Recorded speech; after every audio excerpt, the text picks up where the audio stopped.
खुलुमबाय। गिबियावनो नोंथांमोनखौ जनालि बर' रादाबाव बरायग्रोबाय। नोंथांमोननि थाखाय आं दिनै फुंबिलिनि गोदान खौरां लानानै फैदों। मिजिंथियो नोंथांमोना खौरांखौ जोबजासे नायलांगोन। सासे बर' फरायसानि गोथै देहा बोखांनो हादों। ITI आव फरायफुबाय थानाय गेरेमसा नार्जारी मुंनि सासे फरायसाखौ जिउ गैयै थासारियाव बोखांनो हादों। क'क्राझार जिल्लानि रुपाथि नोगोर 3 नम्बर वार्डनि थागिबि बिफा जगदीश नार्जारी आरो बिमा शकुन्तला नार्जारीनि फिसाज्ला गेरेमसा नार्जारीखौ मागुरमारिनि साहा बागान साखाथियाव सोरबा दुथाङा बुथारनानै गारनानै दोनदों। गोथै देहाखौ मोननाय समाव सोर बिथांखौ सिनायनो हाथ'वाखैमोन, नाथाय उनाव गेरेमसा नार्जारी होनना सिनायथिनो हायो। मिथिना मोननाय बायदिब्ला बिथाङा गसाइगावनिनो ITI कर्सआव फरायफुबाय थानाय सासे फरायसामोन।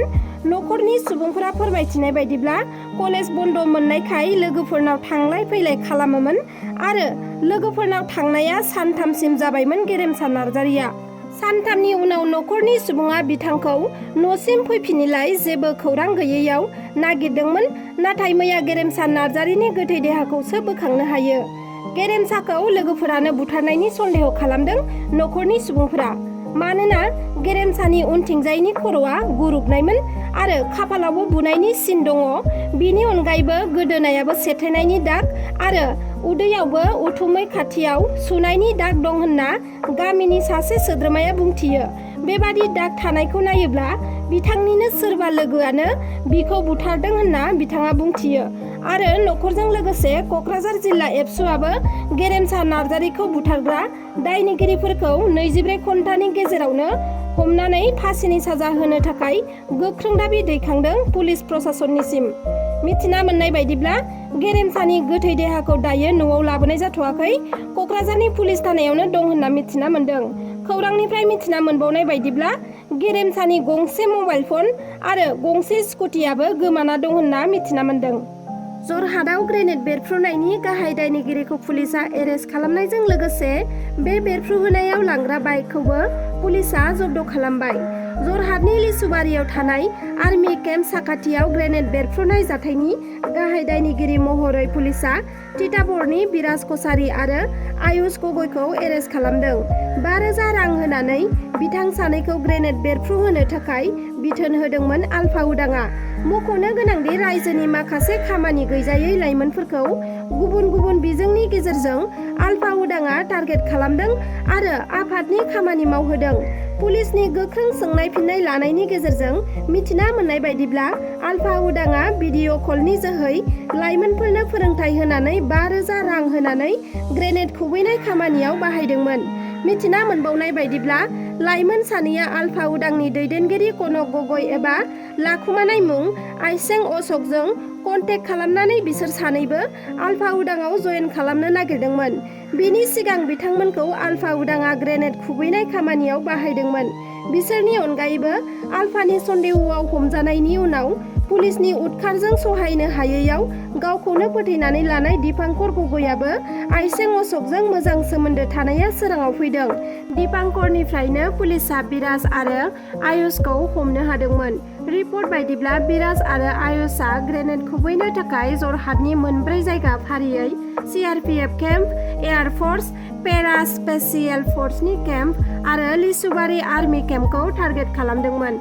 नाथाय गिबि खेब लिसुबारिनि आर्मि केम्पआव ग्रेनेड खुबैनायनि उनावनो सानै लाइमोना पुलिसजों एरेस्ट खालामजाबाय। मध्य प्रदेशआव मोनसे गिख्रंथाव आरो दुखुनांथावना जाथाय जादों। थांनाय 27 दिसेम्बराव हरनि समाव बे दुखुनांथावना जाथाया जानानै थाङो। मध्य प्रदेशनि गुना आरन होननाय लामायाव गंसे बास आरो डाम्पार गारिनि गेजेराव सौग्रावलायदों। बास आरो डाम्पार गारिनि सौग्रावलायनायाव बासाव गाखोनाय पेसेन्जारफोरा इनायैनो जिउ खहा जादों। मिथिनो मोननाय बायदिब्ला बे सौग्रावलायनायाव गारिया अर जोंखांनानै बास गारियाव गाखोनाय गासै 13 पेसेन्जारफोरा अरजों खामथारजानानै जायगायावनो सेवहांगार जानानै इनायै जिउ खोमानानै लानो गोनां जादों। बेजों लोगोसे बासाव गाखोनाय गुबुन 14 पेसेन्जारफोरा गोब्राब जोखोम जानानै जिउजों जुजिगासिनो दं होनना मिथिना मोनदों। दा गोब्राब जोखोम जानाय सुबुंफोरखौ देहा फाहामसालियाव फाहामथाय होगासिनो दं।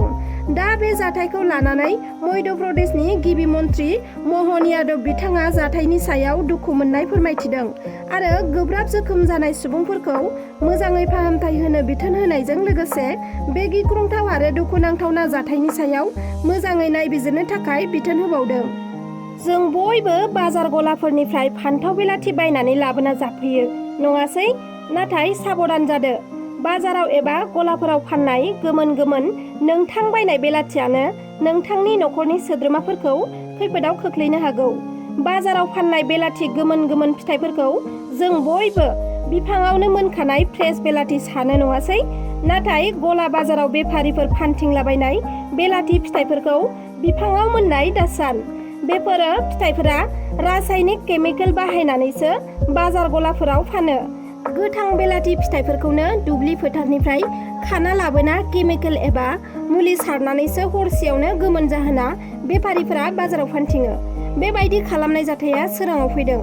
नगावआव सासे बेफारिया गोथां बिलाथियावनो क्रिपान एक्सेल मुंनि मुलि सारनानै फोमोननायखौ हमनो हादों।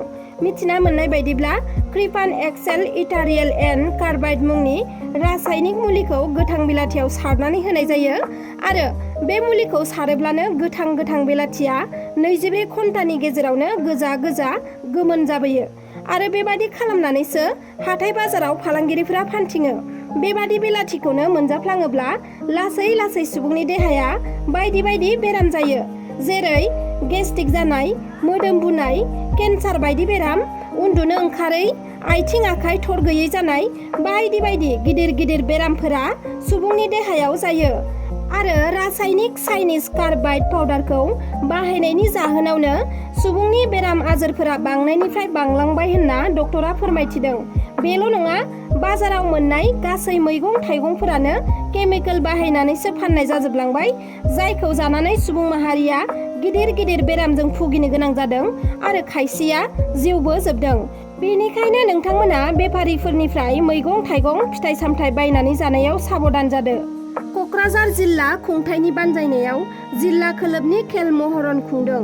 मैयानिफ्राय साननैनि हाबाफारिजों क'क्राझार जिल्ला खुंथायनि बानजायनायाव क'क्राझार डिस्ट्रिक्ट स्पर्ट्स एस'सिएशन सुंद'यै KDSA गेलेग्रा फोथाराव जिल्ला खोलोबनि खेल महरन खुंदों। मिथिनो हानाय बायदिब्ला जिल्ला खोलोबनि बे खेल महरनाव क'क्राझार जिल्लानि गासै सा 500निबो बांसिन गेलेगिरिफोरा बाहागो लादों। क'क्राझार जिल्लानि बेन्दोङाव थानाय गासै मोनथाम बिधान सभा बियाब फारियै क'क्राझार सानजा बिधान सभा बियाब, क'क्राझार सोनाब बिधान सभा बियाब आरो गसाइगाव बियाबनिफ्राय गेलेगिरिफोरा खेल महरनाव बाहागो लादों। मिथिनो हानाय बायदिब्ला क'क्राझार जिल्ला खुंथायनि बानजायनायाव खुंनाय जिल्ला खोलोबनि खेल महरनखौ मैया BTRनि गाहाय मावफुं सोद्रोमा प्रमद बर'आ बेखेवनानै होयो।